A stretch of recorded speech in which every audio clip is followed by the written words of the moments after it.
การค้ามนุษย์แม่นปรากฏการณ์ย่อท้อหนึ่งที่เกิดขึ้นในสังคมเป็นอาชญากรรมที่ร้ายแรงมีลักษณะข้ามชาติได้ละเมิดสิทธิพื้นฐานของพลเมืองตามที่ได้กำหนดไว้ในรัฐธรรมนูญและกฎหมายภายในก็คือสนธิสัญญาสากลโดยเฉพาะแม่นส่งผลกระทบทางด้านร่างกายและจิตใจของผู้ถูกข้อหาครอบครัวการพัฒนาเศรษฐกิจสังคมและความมั่นคงของชาติการค้ามนุษย์เกิดขึ้นด้วยหลายรูปการวิธีการเช่นการตัวเยาะลอกลวงค้นควาย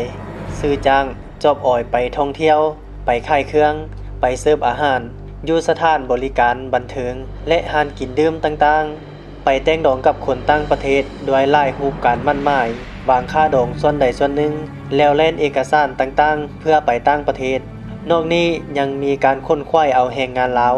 ไปออกแรงงานแบบผิดกฎหมายในแขนงกสิกรรมและอื่นๆซึ่งมีความเสี่ยงที่จะตกเป็นผู้ถูกข้อหาของการค้ามนุษย์ในระยะผ่านมา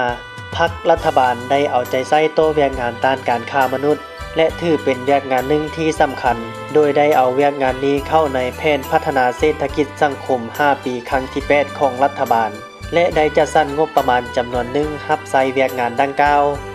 สำหรับกรมตำรวจสกัดกั้นและต้านการค้ามนุษย์แม่นกรมวิสาเฉพาะหนึ่งที่ขึ้นกับกงจากการจัดตั้งของกรมใหญ่ตำรวจ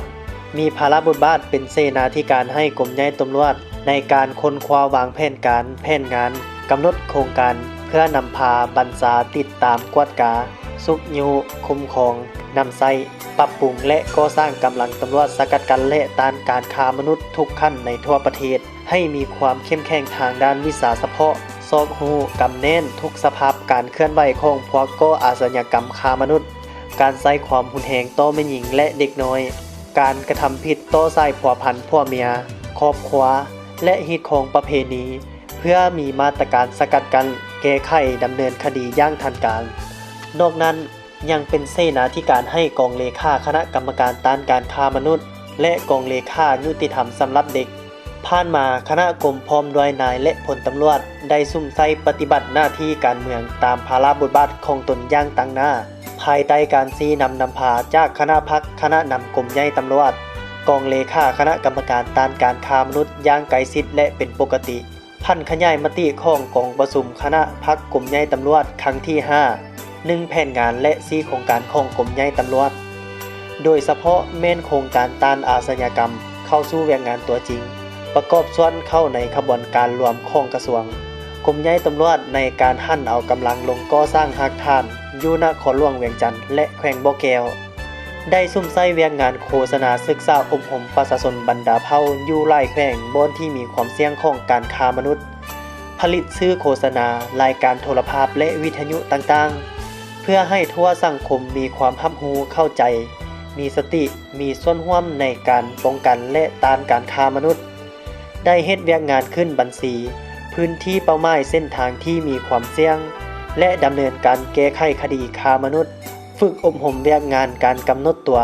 การดำเนินคดีค้ามนุษย์ในขอบเขตทั่วประเทศแลกเปลี่ยนข้อมูลข่าวสารกับภาคส่วนที่เกี่ยวข้องสมทบกับศูนย์กลางสหพันธ์แม่หญิง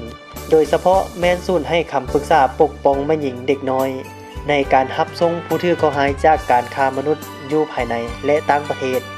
จากการปฏิบัติหน้าที่ดังกล่าวสามารถนำเอาผู้กระทำผิดมาลงโทษตามกฎหมายและช่วยเหลือผู้ถูกข้อหาได้จำนวนหนึ่ง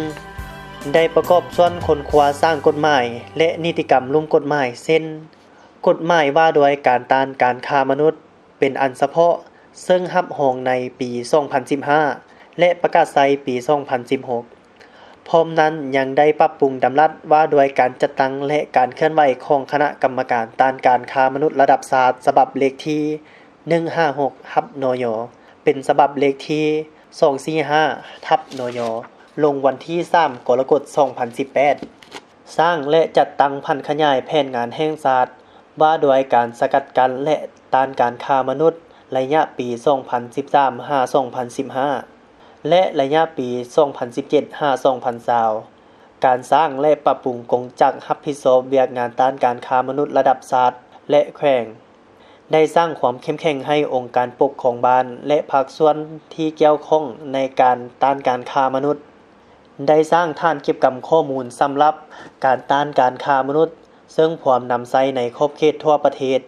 ได้สร้างและปรับปรุงระบบสายด่วนเวียกงานต้านการค้ามนุษย์เบอร์โทร1300ได้ประกอบส่วนเข้าในการร่วมมือ2ฝ่ายหลายฝ่ายร่วมมือกับองค์การจัดตั้งสากลและองค์การจัดตั้งบ่สังกัดรัฐบาลที่ได้มาปฏิบัติหน้าที่อยู่สปป.ลาวเป็นอย่างดีบนพื้นฐานการพัวพันร่วมมือตั้งฝ่ายตั้งมีผลประโยชน์บ่แทรกแซงเข้าภายในซึ่งกันและกันบรรดาผลงานที่ญาติมาได้นั้นแม่นย้อนความเอาใจใส่ของพรรครัฐบาลการซี้นำพาของขั้นถึงแต่ละขั้นและการประกอบส่วนของคณะกลุ่มนายและพลตำรวจจึงญาติได้ผลงานเด่นดังกล่าวมาข้างถึงเฮ็ดให้แรงงานต้านการค้ามนุษย์มีความเติบใหญ่ขยายตัวขึ้นเป็นก้าวๆแต่ถึงพวกเขาจะปฏิบัติหน้าที่ของตนก็ตามพวกค้ามนุษย์ก็ยังสืบโตเปลี่ยนแปลงรูปแบบวิธีการในการเคลื่อนไหวค้ามนุษย์อยู่เรื่อยๆดังในวันที่29พฤษภาคม 2019 กรมตำรวจสกัดกั้นและต้านการค้ามนุษย์ได้รับแจ้งความจากพลเมืองดีว่ามีกลุ่มคนบ่ดีจำนวนหนึ่งได้พิมพ์เอาเนื้อในใส่เจียว่าตนเองเป็นนักธุรกิจต่างประเทศเป็นโสดอาศัยอยู่เวียงจันทน์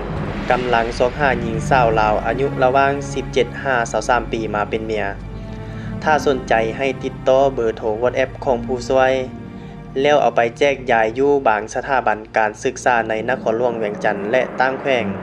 เหตุการณ์ดังกล่าวได้มีการเผยแพร่ในสื่อสังคมออนไลน์ทาง Facebook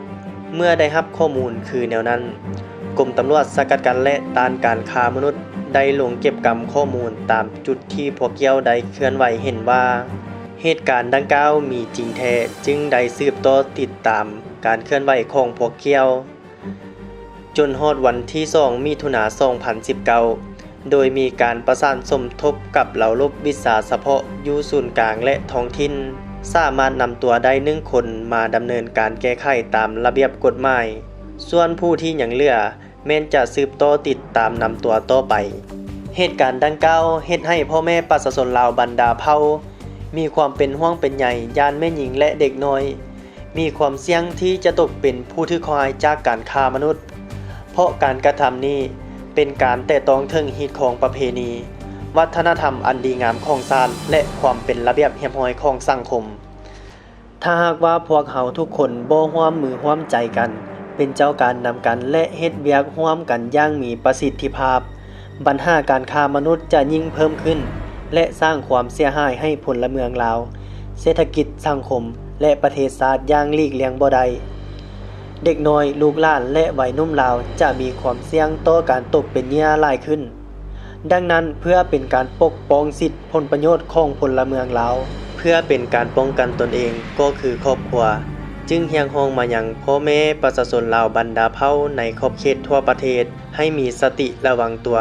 ทั้งศึกษาอบรมลูกหลานของท่านในการพัวพันสังคมอย่าหลงเชื่อบุคคลหรือกลุ่มคนที่หวังตัวเนาะจอบออยเอาแม่หญิงลาวไปเป็นเมียโดยบ่ถูกต้องดังเหตุการณ์ที่ก้าวมาข้างถึงนั้นถ้าหากท่านใดพบเห็นเหตุการณ์คือดังกล่าวหรือเหตุการณ์ที่มีความเสี่ยงของการค้ามนุษย์กรุณาแจ้งสายด่วนกรมตำรวจสกัดกั้นและต้านการค้ามนุษย์เบอร์โทร1300ศูนย์กลางสหพันธ์แม่หญิงลาวเบอร์โทร1362และศูนย์กลางสหพันธ์กรรมบาลลาวเบอร์โทร1512